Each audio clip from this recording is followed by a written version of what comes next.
Alexander Beck is happy in his marriage to his wife Margot. They have a wonderful family and friends. It seems like their life is completely successful. One sunny day, Alex and Margot went out of town to the lake. They carved their initials on a tree to commemorate their love. The whole day, the spouses swam and goofed around. The only thing that upsets Margot is the fact that her husband doesn't communicate with his sister. Perhaps Alex is angry because his sister wants to sell their father's farm. When Margot jumped into the water again, a few minutes later he heard her cries for help. Alex rushed to help his wife, but someone knocked him out, and he fell into the water. 8 years have passed. Alex lives on inertia, working as a pediatrician at the clinic. He is the best at his job and earns the trust of the parents of his young patients. Later, during a break, Alex read an article in the newspaper about 2 bodies found in the forest. Alex had lunch with his friend Helene Perkins, who has been supporting him all these years, and told her about his plans to visit Margot's mother. Tomorrow will be exactly 8 years since Margot passed away.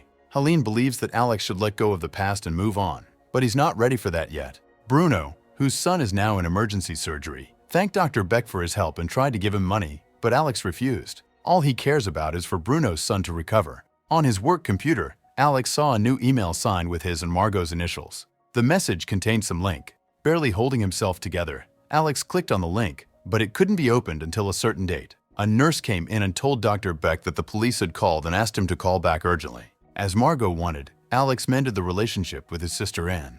The police officer talked to both of them, telling them that near the lake where Margot perished 8 years ago, the bodies of 2 men were found. Now the police need the consent of Anne and Alex to search the area, as part of the lakefront property belongs to them. Alex is cooperating with the police, although he has no desire to dredge up the past. 8 years ago, the police suspected him, and because of that, time was lost. Now the serial criminal who took Margot's life is in prison. She was his 8th and final victim. Despite Margot's case being closed, there are still many unanswered questions. For example, who pulled unconscious Alex out of the water and called an ambulance for him?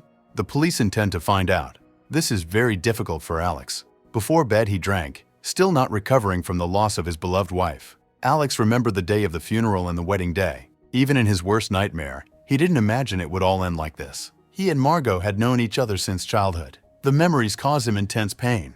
The next day, Alex tried to focus on work. When the time came, he opened that same link containing some footage from a surveillance camera. In the video, Alex saw a woman who looked very much like late Margot. Suddenly a second message came. The sender asked Alex to log in to the Yahoo website at a specific time tomorrow. The login and password were attached to the message. An important condition: Alex must not tell anyone about it because he and the sender are being watched. Alex couldn't understand what was going on.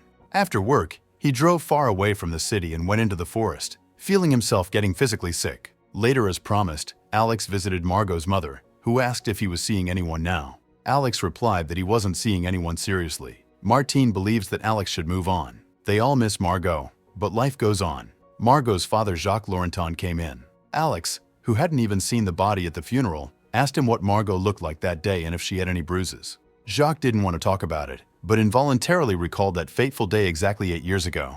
The police asked him to identify the body right at the crime scene. It was Margot, but she was hard to recognize because of multiple injuries. Barely holding back his emotions, Jacques told Alex about it and asked him to leave. After this difficult conversation, Alex met with Helene. Next, we see how a video from 1996 is broadcasted at the stadium before the competition. The famous racehorse Philippe Neuville participated in the European Championship. A year after the championship, Philippe perished and is participating in the competitions. Alex told Helene about the messages, the video and everything else. Helene doesn't think it's Margot in the video, as the image is blurry. If Alex starts to believe this, he'll go crazy. Late in the evening, and returned from the competitions, taking second place. She and Helene recently had a fight and aren't speaking. Alex is disturbed by the video and messages, but he's not the only one bothered by this. Unfortunately, it's impossible to determine the sender's IP address. The next morning outside the clinic, Alex was stopped by police officers and demanded that he immediately go with them to the station. The Major Eric Levkowicz asked Alex if he was familiar with the name Juliette Langlois. Alex replied that Juliette was his late wife's middle name, but she never used it. Alex never expected to hear from the police whether he had ever harmed his wife. Angry, Alex shouted that he had never done such a thing. Then the Major handed him photos of Margot with bruises. Alex sought help from lawyer Elizabeth Feldman, a close friend of Helene's. Alex has no idea where Margot got bruises in those photos. And even though it's been 8 years since Margot's demise, the consequences for Alex could be very serious because the police suspect him. Alex went to Margot's old friend Charlotte Berteau, who still works as a photographer. Over the 8 years, Alex never dared to answer any of her calls, but now she might be the only one who knows what really happened to Margot. Charlotte told how many years ago Margot came to her with bruises and asked for a photo. Supposedly the bruises were from an accident, but for some reason Margot didn't want anyone to know, especially her husband. Alex realized that he didn't know much about his wife. He searched the entire house for clues and found some number in Margot's phone book. Alex called it and reached Pierre Ferraud's law office, who was currently in court. The police showed photos to Margot's parents. There's no evidence that Margot was ever in an accident. Martine couldn't recall Alex ever being cruel to Margot. Jacques asked his wife not to be present for further conversation. The policeman said they suspect that 8 years ago, Alex took Margot's life for the insurance of $200,000. Apparently Alex acted with accomplices, those 2 men whose bodies were found near the lake a few days ago. One of them had a key to Margot's safety deposit box and the name Juliette Langwilla. It was in the box where the photos were found. It is assumed that according to Alex's plan, the crime would have been blamed on the serial criminal Surdin, who operated in those areas. The police believe that Alex deliberately asked his accomplices to knock him out to make everything look plausible. It was part of the plan. Otherwise, how would Alex have gotten out of the lake himself? Helene advised Alex not to think about that video and messages. Maybe it's a police trick. However, Alex doesn't see the logic in this. When Charlotte came to her photo studio, she noticed someone. Before Charlotte could do anything, a woman attacked her from behind. These people demanded that Charlotte tell them where Margot was. At the agreed time, Alex entered the login and password received in the message into Yahoo, but the data turned out to be incorrect. Seeing that an unknown user was connected to his computer, Alex realized that he was being watched. Having achieved nothing from Charlotte, the unknown man and woman were going to take her life. 2 shots rang out. Alex went to walk the dog and stopped at an internet cafe, then entered the login and password for the account again. He received a new message containing an address. Someone appointed a meeting for Alex tomorrow in the park at 5 o'clock. Alex is sure it's Margot. He went to the morgue, where Margot was brought 8 years ago, the last of Surdin's 8 victims. Alex wants to see the autopsy photos, but first he needs to settle all the formalities. In the photo studio, which became the scene of a terrible crime, the police and a team of forensic experts are working. The fact that the day before Charlotte met with Alex Beck seems suspicious. The police searched Alex's house without his knowledge and found several important pieces of evidence. Meanwhile, Alex, who was at work, received a call from the lawyer and learned about Charlotte's demise and the discovery of the crime weapon in his house. Alex will be arrested soon. The lawyer, who was already on her way to Alex, advised him not to resist and to give evasive answers. However, contrary to Elizabeth's advice, Alex escaped from the clinic through the window. He couldn't afford to miss today's meeting. Alex ran through the city streets while the police pursued him. Alex had to run across the road amidst traffic to shake off the chase. He caused several car accidents and then attempted to blend into the crowd at the market. However, the police found him there too. Alex kept running. Eventually, he had no choice but to hide in the garbage cans. The police didn't notice him and ran past. Alex called Bruno while the police questioned his colleagues at the clinic. The lawyer calmly answered questions. The fact that Alex fled complicates everything. An innocent person wouldn't behave like this. A police car spotted Alex on the street. The chase began again. The only option for Alex was to wait it out in a disadvantaged neighborhood, where riots and shootings constantly occur. Bruno agreed to help the doctor who recently saved his son. The police received a report stating that the gun used in the shooting belonged to Alex's late father. The question is, who paid for Margot's safety deposit box all these 8 years and why were the keys found with one of the victims at the lake? Major Ledkowicz finds this situation strange. Was Alex really so foolish to leave the gun and latex gloves with fingerprints in his house? Dressed differently, Alex met Pierre Ferraud, the lawyer whom Margot consulted many years ago. However, the lawyer wasn't for her, but for Elio Gonzalez, who was suspected of Philippe Neville's death. Margot provided Gonzalez with an alibi because they were allegedly lovers.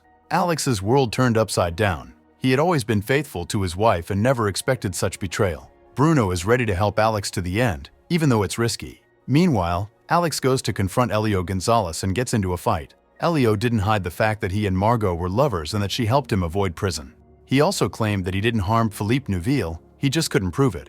Alex has no idea he's being followed, and it's not just one person. These people were determined at any cost not to let today's meeting happen. As agreed, Alex arrived at the park at 5 o'clock. He looked around hoping to see Margot. Those people keep watching him. Next, we see a woman who looks like Margot walking through the park, heading towards Alex. But realizing they were being watched, she was forced to leave. These people lost sight of her. Spotting his wife's silhouette from afar, Alex followed her. At that moment, Bernard Valeni ordered his men to grab Alex. They attacked Alex and shoved him into the car, demanding to know where his wife was. But Alex didn't know the answer to that question. Bruno and his friend saved Alex, taking him away from here. Looks like the guys are in big trouble, but it's too late to back out. Major Levkowicz was informed that Alex bought 2 plane tickets to Buenos Aires. It was the wealthy and influential man Gilbert Neuville who hired Bernard Valenti to hunt down Margot, who staged her demise 8 years ago. Gilbert's main goal is to avenge Margot, who covered up the criminal who took his son from him. All these 8 years, Margot had to live in the shadows, paying for her decision.